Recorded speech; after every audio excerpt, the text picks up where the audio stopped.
21 декабря, и мне бы очень хотелось поговорить о 4 видах питания. В буддизме выделяют 4 вида питания. Первый из них — это обычная еда, второй из них — контакт. Контакт — это те сенсорные ощущения, которые мы получаем через наши органы чувств.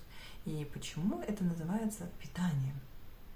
Если целый день пялиться в стенку, то есть большая вероятность того, что мы сойдем с ума. Во все времена одним из видов наказаний в тюрьме было заключение человека в одиночную камеру. И казалось бы, это, наверное, хорошо избежать всех и остаться одному. Но достаточно чистые упоминания в литературе о том, что люди сходят с ума в таких условиях. Почему? Потому что наши глаза всегда хотят что-то видеть. Они хотят смотреть кино, видеть людей, видеть реакции, видеть, что происходит. Наши уши хотят слушать музыку, хотят послушать, что говорят люди, хотят знать, что происходит опять-таки.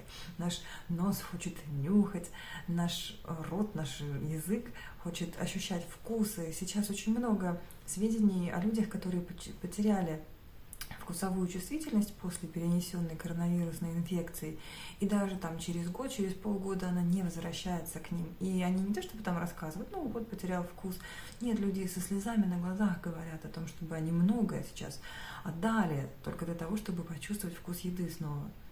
Также наше тело, телесные ощущения. Мы хотим все время сидеть на удобных стульях, спать на мягких кроватях, на комфортных кроватях, постелях. И наш ум, шестой орган чувств, его объектами являются мысли, чувства, воспоминания, все что угодно, все, что происходит. И поэтому наш ум всегда хочет быть занятым, хочет обдумывать, хочет сожалеть, планировать, все что угодно, лишь бы не молчать. Как может быть вам известно, сейчас очень популярны различные виды голодания, начиная с интервального голодания, однодневные, трехдневные, многодневные, так назовем это. Есть голодание, где можно пить, сухое голодание, и если это делается без фанатизма, зная меру, это достаточно известный медицински подтвержденный факт, что это полезно для здоровья. Но почему-то еще не присуждена никому Нобелевская премия за открытие того факта, что сенсорное голодание при правильном подходе точно так же полезно, но для нашего ума. Потому что если наш ум постоянно выбегает наружу, хватается за все, желает видеть, знать, пережевывать все время, мы постепенно со временем теряем здоровье своего ума. Сколько вы можете вокруг себя обнаружить или вспомнить пожилых людей, у которых есть некоторые проблемы в сфере психического здоровья. И я бы не удивилась, что одним из основных факторов было это постоянная жажда пережевывать перенесенный опыт сенсорный. Потому что как обычную еду нужно переварить, переживав, точно так же и контакты сенсорные, нашу информацию, полученную через органы чувств, необходимо постоянно пережевывать. Любой сериальчик про серийного самоубийцу, он должен быть пережеван нашим умом. Даже если мы скажем себе, не думай об этом, это ничего такого, это все равно останется в нашем уме, будет пережевываться и будет иметь результат. Это не значит, что мы станем сразу все убийцами. Все наши сложности, трудности, раздражительность, когда у нас нет сил, мы устали, мы разочарованы, все это продукт пережевывания контактов. Но дело в том, что даже если мы попытаемся избежать этого, это не получится. Если мы скажем себе, не думай об этом. Это как если посмотреть на солнце и закрыть глаза и сказать себе, не видь свет, это не получится. Остаточные ощущения будут продолжаться. Точно так же, если вы посмотрите какой-то фильм и скажете себе, не думай об этом, это невозможно. Даже если вы не будете осознавать этого, там в нашем сознании все равно будет продолжаться какой-то процесс. И так получается, что мы, люди, очень чувствительные существа, мы многое можем заметить, услышать, почувствовать, понять. Наши чувства и эмоции — это такой богатый мир, но в то же время мы оказываемся в заложниках, мы становимся жертвами нашей собственной чувствительности. Так ли это или есть способ избежать этого. Ну, конечно, я бы здесь не разглагольствовала, если бы у меня не было уверенности в том, что такой способ существует. И решение проблемы нашей излишней чувствительности в собирании нашего внимания, не позволении ему распыляться на все и вся. Как говорил известный монах Аджан Ча, медитация — это каникулы нашего сердца, каникулы нашего ума. О чем это? Речь о том, чтобы во время медитации собрать свое внимание извне и позволить ему сосредоточиться лишь на одном объекте. И тогда, благодаря тому, что затихают все процессы в уме, вдруг возникает невероятное чувство удовольствия. Но дело в том, что достичь этого состояния просто так по желанию или благодаря излишним усилиям невозможно. Поэтому у меня для вас такой небольшой вызов, челлендж.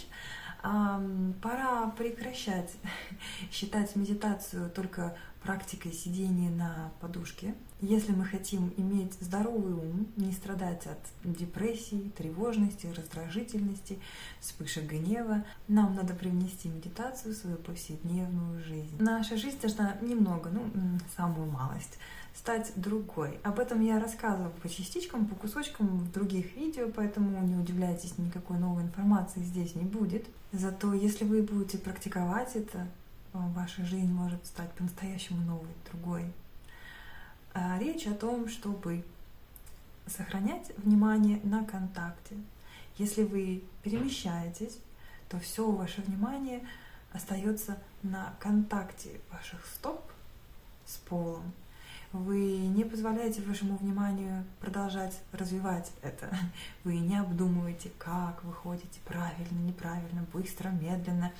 Вы не размышляете о том, что даст вам эта практика. Нет, вы лишь распознаете, присутствуете в моменте шагания. Если вы работаете, делаете что-то руками, вы распознаете, как вы касаетесь, как вы протягиваете руку, как вы забираете руку, как если вы двигаетесь, вы распознаете контакт с воздухом. Если вы не двигаетесь, то вы наблюдаете свое дыхание. То же самое. Вы не размышляете на тему того, что там длинное, но короткое это дыхание, правильное, неправильное, глубокое, поверхностное. Вы лишь наблюдаете, как воздух касается ваших дыхательных органов. И постепенно, благодаря такой практике, наш ум начинает успокаиваться. Мы находимся в колесе сансары, в колесе наших желаний, страданий, потому что наш ум все время занят, все время он что-то думает, чувствует, обдумывает, размышляет, планирует и так далее. Мы все время заняты, мы не можем дать ему ни секунды отдыха. Когда же мы останавливаемся на контакте, то мы выходим из этого круга, из этого порочного круга. Мы себя можем миллионы раз в день вытаскивать из этого круга и обратно в него возвращаться. Не удивляйтесь, не думайте, что вы там, не знаю, сейчас это услышали, поняли, попробовали, и у вас все получилось, и вы навсегда все вышли из колеса сансары. Нет, это такой длительный и долгий процесс, это совершенно нормально постоянно в него попадать и постоянно себя из него вытаскивать. Чтобы полностью понять наши чувства и как мы благодаря им попадаем в колесо сансары, надо знать 3 аспекта. У всех наших чувств есть, да и вообще у всего, можно выделить 3 аспекта. Первый аспект — это удовольствие, наслаждение. Если бы наши органы чувств не предоставляли нам все различные варианты наслаждений, успокоить ум было бы элементарно, в секунду. Нет, вместо этого наши органы снабжают нас широчайшим спектром приятных ощущений. И речь не о том, чтобы все сейчас прекратить испытывать удовольствие, перестать быть счастливым человеком и стать просто бесчувственным зомби в каком-то призрачном мире. Но нам важно знать полноту картины, что помимо удовольствия есть опасность. Ну, то есть простой пример диабетика. Если он ест сладкое, он испытывает приятные ощущения, понятно. Но опасность заключается в том, что для его здоровья это очень вредно. И во всех приятных ощущениях скрыта эта опасность, заключающаяся в том, что эти приятные ощущения, они неизбежно пропадут. Дело в том, что когда мы получаем приятные ощущения, мы привязываемся, цепляемся и очень расстраиваемся, удивляемся, когда вдруг эти приятные ощущения пропадают. В буддизме нас учат видеть в каждом предмете, что ручка, в ней уже заложена смерть и разрушение. Она обязательно пропадет, сломается, перестанет работать. Каждый раз, когда вы покупаете, получаете что-то красивое, новое, блестящее, важно помнить о том, что оно обязательно станет старым, грязным, сломается, потеряется, исчезнет, перестанет работать, перестанет вас радовать. И кто-то суеверный, наверное, подумает, какая плохая практика. Но дело в том, что даже у суеверных людей вещи пропадают и теряются. Нет ни одной вещи, которая бы существовала всегда и неизменной. Но для нас это становится большим сюрпризом, когда вдруг наше здоровье начинает ухудшаться. И мы приходим к доктору и говорим нам: доктор, со мной что-то не так, я болен. Но, как говорит Аджан Брахман в своих лекциях, нужно приходить по-другому к доктору и говорить: доктор, со мной все так, как надо, я заболел. Потому что это природа нашего физического тела — болеть и умирать. Есть другая практика у монахов, которые нужно делать каждый день. Если мы молоды, то напоминать себе, что я не избегну участи, старости и смерти. Если мы обладаем хорошим здоровьем, то напоминать себе, что я не избегну участи болезни и смерти. Если мы еще живы, и мысль о смерти или вид умирающего или разлагающегося тела вызывает в нас неприязнь, то напоминать себе, что наше тело такой же природы, и мы не избегнем участи, разложения. И несмотря на то, что нам бы не хотелось думать, что в какой-то момент мы расстанемся с близкими и родными, не хочется вообще упоминать об этом, потому что накликаем беду обязательно. Но в буддизме у монахов это ежедневная практика.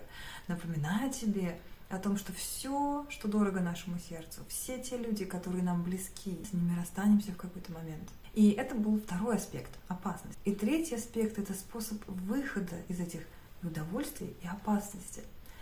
И это благородный восьмеричный путь. Но я попытаюсь вкратце объяснить, как это можно использовать для выхода из колеса сансары, для выхода из удовольствия и опасности.